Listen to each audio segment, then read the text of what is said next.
care how. I don't care if my agents can't get me in. I'm going to an open call, whatever I can do, I'm going to get seen for that show. I went and I knew I knew the character was a dude, just a man. And I was like, all right, I'm going to go in full man, and I'm gonna, and he's a sound engineer, so I'm going to bring, and it's a rock show, so I'm not going to use a piano. I'm going to bring an electric guitarist with me to a studio and bring a Marshall amp and set him up and plug it in and sing a rock song, like a hard rock song for my audition as a dude. And I got a call back. For my final call back, they asked me, they said, okay, it's really great. Can you prepare like a joke or like some kind of short story in character? I was like, okay, yeah. They're like, okay, John Cameron Mitchell's gonna do an improv scene with you. I was like, oh. And you'll do the rest of the packet that we gave you, which was the opening monologue, the long grift, and then the end of Midnight Radio. And I was like, okay, great. So I had like 2 weeks to prepare for this final callback. And they also were like, we want you to come in and we want you to be in character the entire time. Once you step foot into the room, we want you to be Yitzhak until you step foot out of the room. I was like, okay. They're like, we're going to ask you questions, you have to answer in character, blah, blah, blah. I was like, okay, I can do that.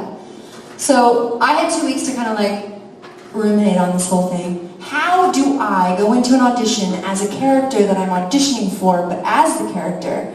Like, what was, like, my mind was like, why am I going in? Like, what is the purpose of this? And I thought, I know. I know exactly why I'm going in. So I'll tell you later. I had prepared, so I basically wrote an entire 2.5-minute backstory monologue that was accompanied with a video and as my joke. And so I walk into the room, and this is between shows on a Wednesday, between Kinky Boots. So I like come down from Kinky Boots, I rip all the girl off, I put my eyebrows on, the bedood on, I get over to my audition, and I have to wait for a really long time because the producer, we're waiting for the producer because he's at the Kinky Boots Christmas party I had to not go to for this audition. Still haven't forgiven him for that. Anyway, so I'm waiting there. He finally gets there. I'm ready to go. I go in. There's cameras everywhere filming this for Neil because he couldn't be there. Neil Patrick Harris. and yeah, Dave Driver, exactly. I'm in LA. So I go in and I am Yitzhak, and they ask me questions and I answer, and they're like, "Do you have like a joke or a story?" I said, "Yes." Yes, I do. And here's the monologue. Just imagine I'm a man. Very difficult, I know, but just imagine. My name is Yitzhak Petrov. I come from a small block that was inside a larger block that was surrounded by a series of blocks that was called the Eastern Bloc. After my mother and father escaped the circus, they go to work at the 17th largest regional factory that produced products from hair of yak. My father was a very quiet man. What he lacked in words, he made up for in silence.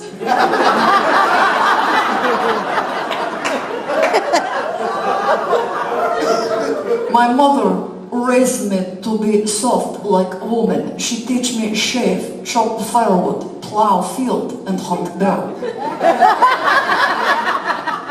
The Smash musical Cats was #1 consumer of yak hair. To show pride, the village put on a government-sponsored production of Vladimir Lenin's Cats. This was my first musical. Imagine my surprise. The cats, they were singing and dancing, and in the end they all shed their belongings and ascended together on a large tire for the benefit of the litter. When cats closed in America, the yak hair factory shut down. This desolation left the town dark and cold, which was a slight improvement.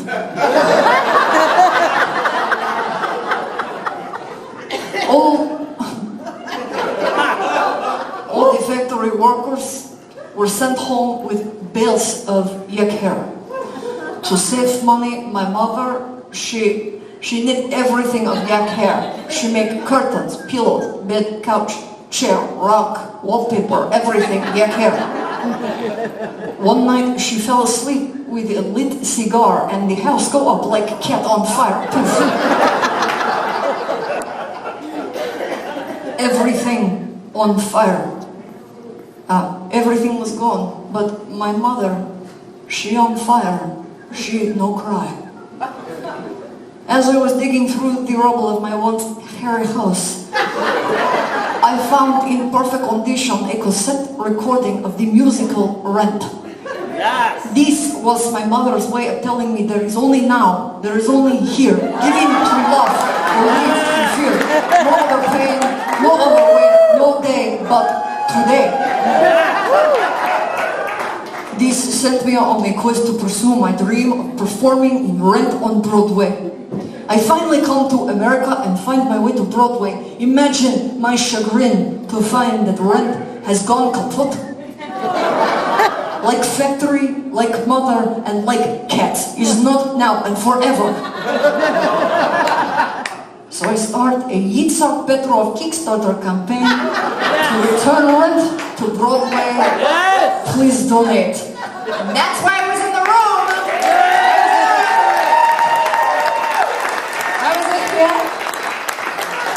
I basically then took out a computer out of my bag. I walked up to John Cameron Mitchell. I spread my legs wide. I opened the computer. I pressed play, and a 2.5-minute Kickstarter campaign video played. And now, this whole thing, that was the whole reason why I was in the room, was to get money for this Kickstarter campaign, right? And the whole time I'm doing this monologue and that they're watching the video, no one's laughing.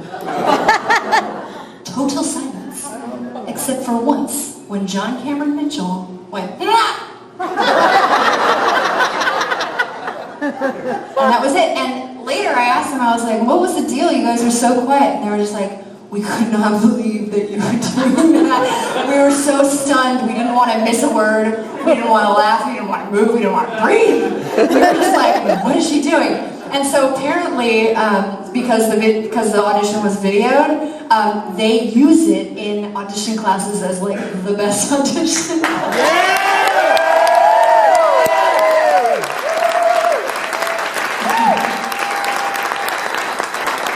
Up for my Elsie the Cow audition. And yeah, so I won a Tony Award for that role.